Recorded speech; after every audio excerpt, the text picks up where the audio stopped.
and he said he would. Jack Walls wrote the Hogans a letter apologizing for his behavior, and then the Hogans reported the incident to the Scouts. The Boy Scouts of America demanded Walls' resignation and turned the complaint over to the State of Arkansas Department of Human Services. But it took 6 months for them to interview Cletus and Doug Hogan. The only thing they did is Doug gave the trooper a statement.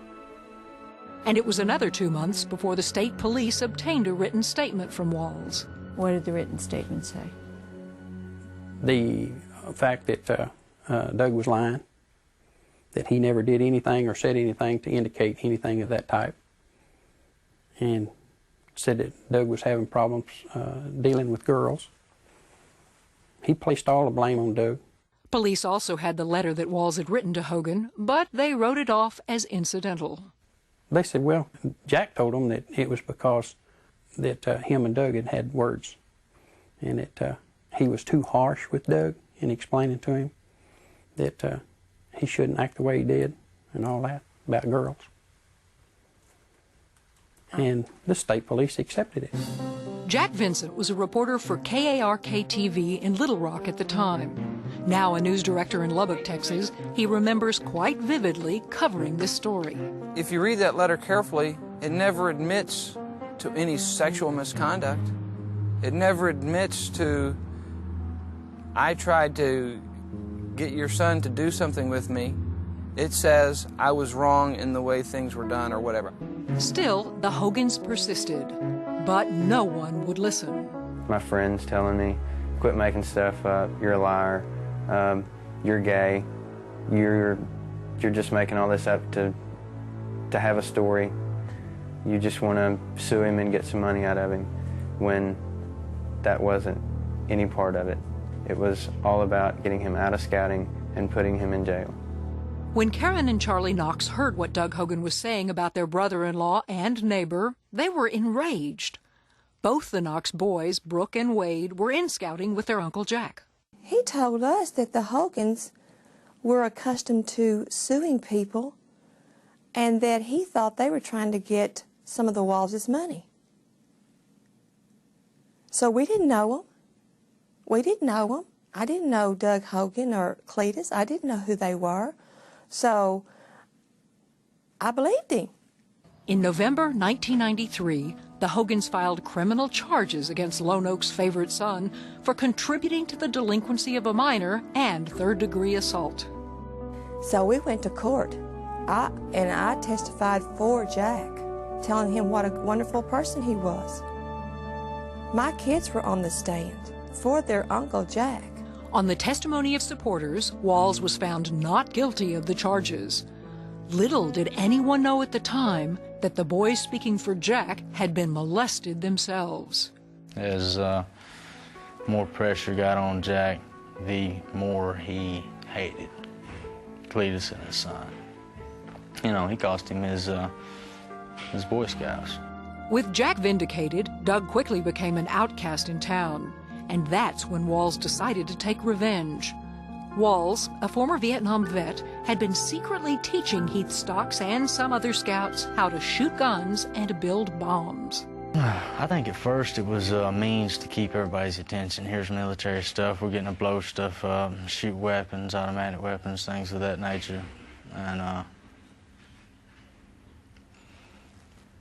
but as I got older, it turned into a protection. His little hit squad. If anybody tried to hurt Jack, or as he put, take Jack away from us, we would defend him with our lives if necessary. Doug Hogan was put on the hit list. It was $150 the first one he caught up with Doug and hurt him. Physically, not kill him, but hurt him. The real threat came when Jack come under investigation, that guys started telling me, hey, we've been watching you, and Jack told us to do it, and we were supposed to kill you. I know I was given a list of all the license plates of all the cars that he drove, familiar hangouts, places of that nature. Jack wanted us to catch up with him. But they never did, and by 1994, things seemed to quiet down. Doug Hogan left scouting forever. Angry and perhaps bitter, he tore off some of his hard-earned scout badges. Some of them I took off, but mainly the ones that dealt with Jack. But despite Wall's dismissal from scouting, he continued to go on scouting activities. This picture was taken in Philmont, New Mexico at the Boy Scout campsite. Jack had registered under the name of Heath Stocks' father, Joe. It was not a secret by any means, since Barbara Stock and Heather are also in the picture. When asked about the Walls case, the Boy Scouts of America refused to comment on camera or issue a statement.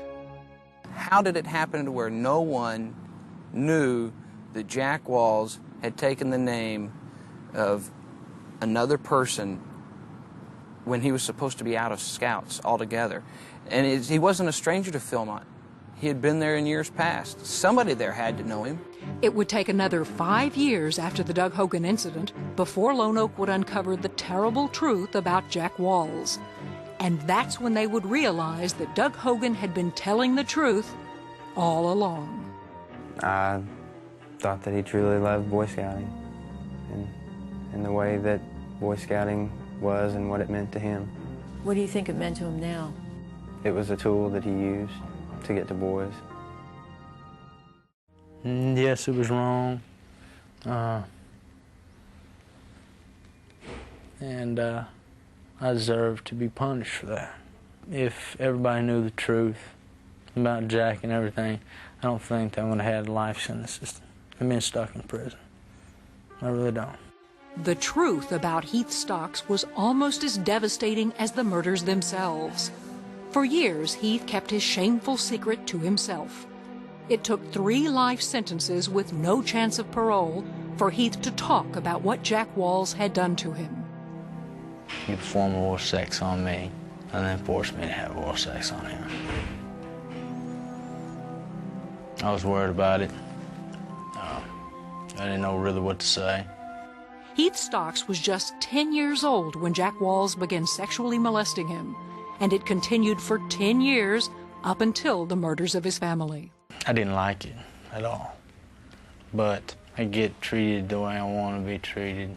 I feel loved, I feel needed, feel proud of. You know, I'm not getting talked down to, getting support, fatherly support. It was all a mind game. He played with our emotions, played on our emotions. What was missing at home, he found out through our talks with him, and he became those missing parts in our lives. Gradually, Heath became more and more dependent on Jack, isolating himself from his family. So when Barbara and Joe Stocks couldn't figure out what was wrong with Heath, they confided in Jack Walls, the very man who was molesting their son. They would talk to him because I couldn't talk to them. He'd tell them one thing, tell me another. We get to fighting. I spend more time with Jack. And so it was all psychological. There's a story that he had his, quote, prized possession, and that was Heath Stocks. Took him in, again, did all the things, taught him how to sharpshoot, taught him how to make bombs. Was planning on, from what I understand, planning on hiring him to kill women and children for one price and men for another. Heath may have been Jack's favorite, but he wasn't the only one preyed upon. There was this thing in my gut every day when I woke up thinking, what is wrong? Something's not connecting here. Something is not right. But I watched and I just sit back and observed. I couldn't put my finger on anything. For years, Karen Knox worried about her children. Her oldest son, Brooke, withdrew from the family, and her other son, Wade, had terrible outbursts of anger and ran away often. Since they both were scouts and spent a lot of time with their Uncle Jack, Karen also turned to him for help. She and her husband thought the world of their brother-in-law, who lived right next door. Wade went through years of, like I said, counseling, running away. Of course, you know, what did we do when he ran away? We ran and got Jack to go help us find him. But the problems persisted. There was no life in that child's eyes, and I knew it. And I watched him, and I watched him, and I watched him wither away. What they didn't know was that Jack Walls was molesting his own nephews, doing to them exactly what he was doing to Heath Stocks and other scouts. They all had a common thread. They were either learning disabled or they had problems with their family life. Almost like a Pied Piper, Jack Walls led these boys into a sordid life that he manipulated and controlled with an iron hand. In exchange for the sex he demanded from them, Walls gave them drugs, alcohol, and pornographic materials. He told the boys they were special and that only he loved them. Little by little, he pushed them further away from their families so that the only person they could love and trust totally would be Jack Walls, the pedophile. Jack had put these kids so far down anyway that they could not even look up and see the sky. He had humiliated them and controlled them. And he had played mind games with these kids. Who would believe you? Look at you. Look at me. Now, who would believe you? He said that people think you're a liar. Besides that, they're going to think you're queer.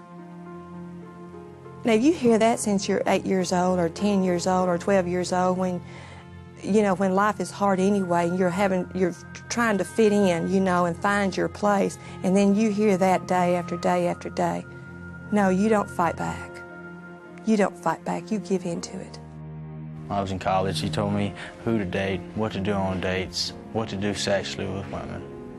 I'd come back and report everything detail for detail. I had a crush on this girl for years. We had started going out, you know, and of course Jack was telling me no emotional attachments, just have a sexual relationship, don't get close, don't get involved, love it's just gonna hurt you. So about 6 months later, it just breaks my heart, and he's, what'd I tell you? You wouldn't listen to me. But they did listen to him and did unthinkable things just for him. I think he was constantly pushing to see how much control he had. It was, Jack wants, Jack gets. Jack asks for is no questions asked, do as you're told.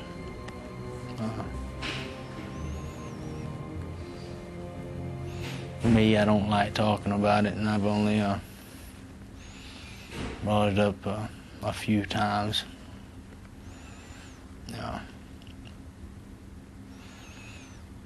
For me, it was animals. An animal, not animals, but an animal.